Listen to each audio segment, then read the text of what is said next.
eneo la kutumia kwenye eneo hilo. Ndo eneo ambalo tunaweza tukachambua. Ukiwa unazungumza hivyo, unajua ili jambo of course lipo kwenye vyombo, lipo kwa upande wa jeshi la polisi. Watu mfano kama hapo kuna mdau kanitumia picha na ile video ya jana ya Alikamwe na mkuu wa mkoa. Sawa bwana Paul Chacha. Na baada ya mechi Alikamwe alisema kwamba mkuu wa mkoa akanipongeza, nimefanya hamasa, uwanja umejaa, nimefanya kitu cha ziada ambacho hakikuwahi kufanyika Tabora. Si ndio? Kwa ile kauli kwamba unaona mkuu wa mkoa kuna engo ali appreciate kile ambacho Kamwe kakifanya kwa mujibu wa Alikamwe. Na ikaonekana lile jambo kama limeisha. Na sasa hizi ukisikia story wanasema kama ambavyo ulikuwa unagusa hapo kwamba ili jambo inawezekana halikuwa tena kwa mkuu wa mkoa. Inawezekana mkuu wa mkoa ni nafasi yake, watu wameona sio tena Paul Chacha ni nafasi aliyo. Labda hii inakaaje kwa sababu watu wanaamini kuna group moja sasa mbona mkuu wa mkoa, mbona Kamwe anasema kama mkuu wa mkoa alikuwa sawa, imekuaje tena amekamata mama mkuu wa mkoa sio kila mtu ambaye ana kinga ya nafasi atakuataki au atakununia. Yawezekana mnacheka lakini mamlaka yake imeona wewe hujamtendea sawa. Yaani nyewe wawili mnacheka lakini mmeyamaliza, yawezekana personally, lakini mamlaka haizuiliwi kuona kosa ndani ya mazungumzo yenu. Kwa maana mkuu wa mkoa hajaenda kusema kwamba nimedhalilishwa, lakini kwa nafasi yake kuna vitu hatakiwi kuwatakiwa, kwa vile ni lazima aidha uitwe uonywe ili mara nyingine usirudie ama uchukuliwe hatua kwa mujibu wa taratibu na sheria za nchi. Ndio maana tunasema ni ile nafasi. Wote wamezungumza kwenye majukwaa sawa. Alikamwe alikuwa kwenye jukwaa lake sawa, mlezi wa Tabora United na mkuu wa mkoa ambaye ni mwenyekiti wa kamati ya ulinzi na usalama alikuwa kwenye eneo lake sawa, wote waliozungumza. Ila namna ya kuzungumza kwenye hayo mamlaka, sasa kila mtu kuna sehemu utawajibika, na ndio maana mkuu wa mkoa aliwajibishwa na Alikamwe kwamba umeiataki timu yetu. Kama akajibu katika namna ya kwamba hatuwezi kukubali kuiataki timu yetu, tunailinda kwa gharama yoyote timu yetu. Mkuu wa mkoa naye mamlaka yake imeona Alikamwe namna alivyomjibu mkuu wa mkoa si sawa. Ni lazima hili tulizungumze, tukutane, tuzungumze ulitaka kumaanisha nini. Na mambo haya mara nyingi huwa yanakwenda kwenye kuomba radhi ili kusafisha mamlaka. Yaani mara nyingi haiwi Paul Chacha. Inakuwa ni ile mamlaka, kwa sababu ni nafasi kubwa mkuu wa mkoa na umezungumza ndani ya mkoa wake, katika ndani ya wananchi wake, na ulikuwa unawaambia kuhusu mkuu wa mkoa na mamlaka yake wananchi wake ambao wanamtii, anatakiwa waelekeze cha kufanya, namna ya kuenenda ndani ya mkoa huo. Kama maybe maneno hayo yanaweza yakaharibu chochote mamlaka ya mkuu wa mkoa, ni lazima hata yeye ukiwa unacheka naye, hii mamlaka nyingine sasa ya chini, kwa maana kuanzia jeshi la polisi, maana vyombo vya usalama vingine, vyombo vya usalama lazima waone sivyo, kwa sababu inawezekana kuna uhatari wanaweza kauona wao kupitia yale maneno. Mkuu wa mkoa ndio boss wa mkoa.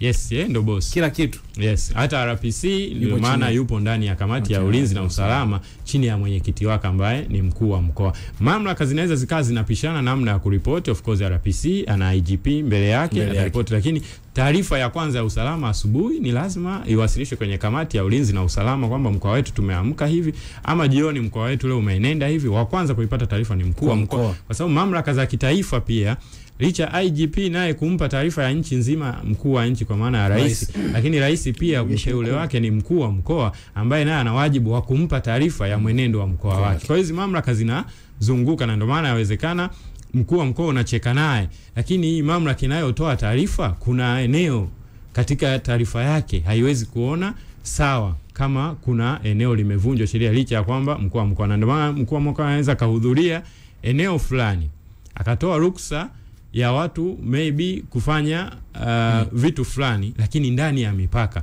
Endapo utavunja huwezi kurudi, tuliruhusiwa na mkuu wa mkoa.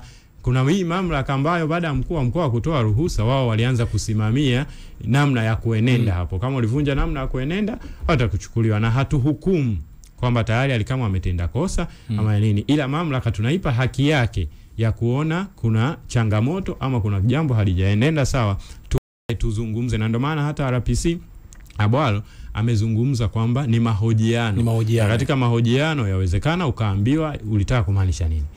hapa hii kauli ni nini. Na Kikachelo kuna vitu ambavyo vinatajwa ndo kuna maeneo ambayo unasema kwenye zile kauli kuna vipengele ndivyo ambavyo watu wamevichota. Kwa bwana hapa na hapo ulimaanisha nini? Kwenye mamlaka lazima ujue namna ya kuchagua lugha ya kuzungumza. Kuna mtu mmoja hususan zenye kinga, msisitizo wangu upo kwenye kinga ya nafasi, kwamba sio kila akizungumza kwa mkoa au ukicheka naye anacheka kama po chacha. Kuna eneo ambalo kuna mtu mmoja kwa mkoa aliniambia tu, alisema hivi, unajua mpaka saizi kama mkuu wa mkoa angekuwa labda uvumilivu wake ni mdogo, kamwe hastahili kuwa anaendelea kuzurura Tabora. Kaniambia angeweza kumfukuza au angeweza kumweka ndani. Nikaambia yeye, akasema mkuu wa mkoa anza akuja, hata akasema hebu mweke huyu ndani, hata kiutani unawekwa ndani. Akasema inawezekana labda ni eneo la busara tu, labda kwa sababu mambo ya mpira jambo linaweza lisiwe kubwa. Lakini kuna mmoja akasema, unajua alichokifanya Alikamwe ni kama amemquestion rais kwenye uteuzi wa huyu mkuu wa mkoa.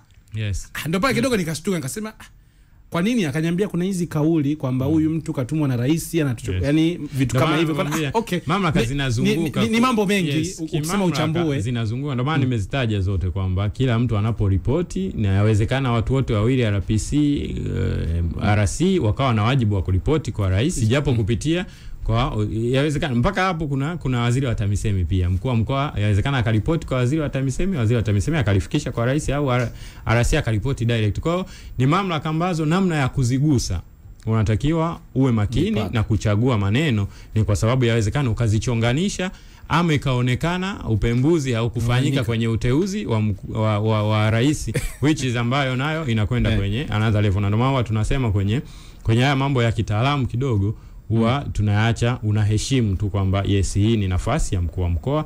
Yawezekana makosa ya mkuu wa mkoa ukayafunika wewe kuepusha madhara binafsi, kwa sababu madhara binafsi kwa watu wenye kinga huwa yanarudi kwako kuliko kwenye ile nafasi ambayo anaitumikia.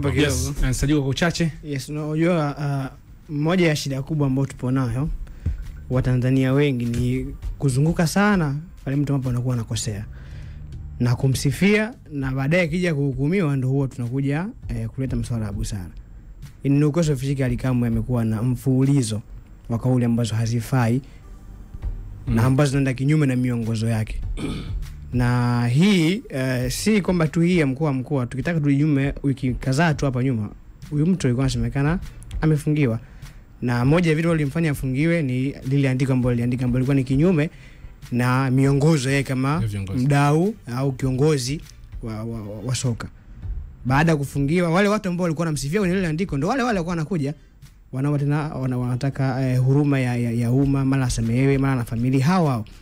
Juzi pia ametoa hiyo kauli, watu pia wanamsifia, amejibu kimpira huko, si ni ushabiki nini na nini, mara sio mkuu wa mkoa ametoa tuhuma za rushwa. Basi tufanye kweli mkuu wa mkoa ametoa tuhuma za rushwa ambao watu wampokea message. Rushwa ni jinai. Je, Alikamwe yeye ni TAKUKURU, yeye ndo anapaswa kuadhibu?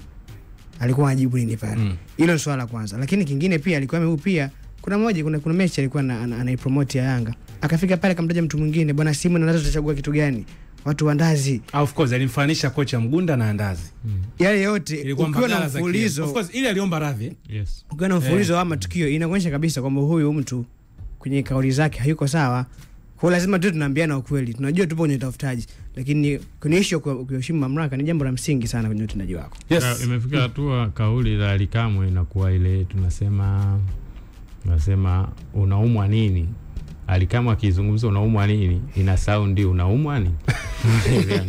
Ndio bahati mbaya kutokana na mwenendo. Ni vitu vya kujifunza pale. Of course kwenye usemaji kumekuwa na changamoto nyingi, mambo yamekuwa mengi, lakini jambo lilipo kwenye mikono ya jeshi la polisi. Mahojiano yao yanaendelea. Kubwa zaidi tutumie busara kama Nsadigu ambaye haitaki, ni kijana, kuna kujifunza vitu vingi sana. Tasnia ya usemaji imekuwa na mambo mengi sana. Nakumbuka kuna nyakati Haji Manara aliwahi kuzungumza kuhusu mashabiki, baadaye klabu ya Simba ikasema huyo ni yeye sio sisi. Kwa hiyo mizuka hizi timu zina watu wengi, unajua vile mambo kama, lakini kikubwa zaidi ni mipaka. Na mashabiki ndio shida kubwa sana. Hata huyo Haji kuna siku alisema akiongea kitu wanakuja Instagram wanaambia Bugatti ni mmoja, wanamsifia, baadaye akifungiwa wanakaa pembeni. Hata ila Alikamwe kipindi anaongea pale watu wanajibu atafanya hivyo kweli, saa hizi wako pembeni, hatuone wakiandamana kumtetea. Bana, hii ni Kipenga Extra, East Africa TV na East Africa Radio. Tunaendelea kupiga story hapo, tuko ngenga za kitatu kwa tunazotazama jambo hilo la Alikamwe, na Elbow kwa eneo kubwa ameweza kututengenezea mazingira ya kuelewa mipaka na kinga ambazo pia baadhi ya viongozi wa serikali au viongozi wa kiserikali wanakuwa nazo, namna ambavyo mtu unaweza ukazungumza naye kwenye ile mipaka. Kwa hiyo kubwa zaidi tunaendelea kusubiri hizo updates ambazo zinaendelea, lakini kwa taarifa tayari Young Africans wao wamekwisha tua kwenye ardhi ya Dar es Salaam. Tayari Yanga wameshafika Dar es Salaam wakitokea kule mkoani Tabora ambako walicheza mchezo hapo jana. Tunapata mapumziko mafupi, tukirejea hapa tutakuja kutazama namna ambavyo mchezo wa Young Africans na Tabora kwenye dakika 90 ulikuwa, lakini pia na matokeo ya michezo mingine. Usitoke, baki nasi.